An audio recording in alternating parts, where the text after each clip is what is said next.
Hypertension এখন শুধু রক্তচাপ বেড়ে যাওয়া নয়, আমাদের বন্ধ করতে হবে processed food, also packaged food.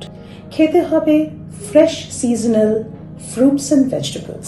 বাচ্চাদের হাতে প্যাকেজড অ্যান্ড প্রসেসড ফুড দেওয়াটা কমিয়ে ফেলতে হবে। নমস্কার, আমি ডক্টর অনন্যা ভৌমিক।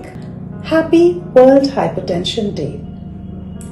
হাইপারটেনশন এখন শুধু রক্তচাপ বেড়ে যাওয়া নয়, it is the cause of cardiovascular diseases, kidney diseases, stroke and blurring of vision.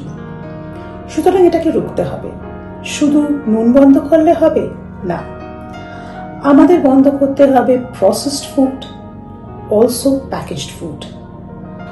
যেমন ধরুন চিপস বা নানান রকমের even makhana, any sorts of package food, ওজমি, আচার, এগুলো সব এর মধ্যে পড়ে। খেতে হবে fresh seasonal fruits and vegetables এবং কন্ট্রোল করতে হবে stress. Stress is a huge cause of hypertension. Stress better control করলে হাইপারটেনশন বেটার কন্ট্রোল হবে। So let's control hypertension and not let it silently kill us. হাইপারটেনশনের কোনো রকমের বিসর্গ সেরকম হয় না। রেগুলার বেসিসে আমাদের হ্যাবিট করতে হবে to measure hour blood pressure.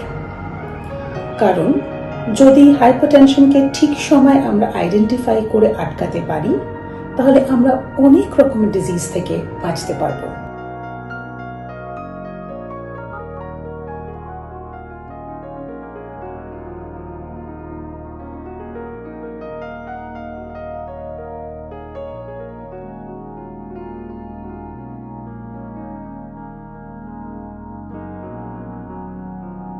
আজকাল বাচ্চাদের মধ্যেও আমরা হাইপারটেনশন পাচ্ছি এবং এটা খুবই চিন্তার বিষয়।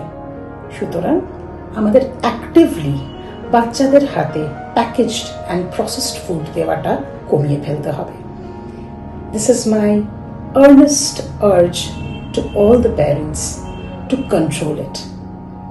Even a sauce, any kind of sauce in fact, is a packaged food. Take care and don't let hypertension ruin your life, cause it kills silently. Thank you so much. Happy World Hypertension Day. Namaskar. ABP Ananda এগিয়ে থাকে, এগিয়ে রাখে।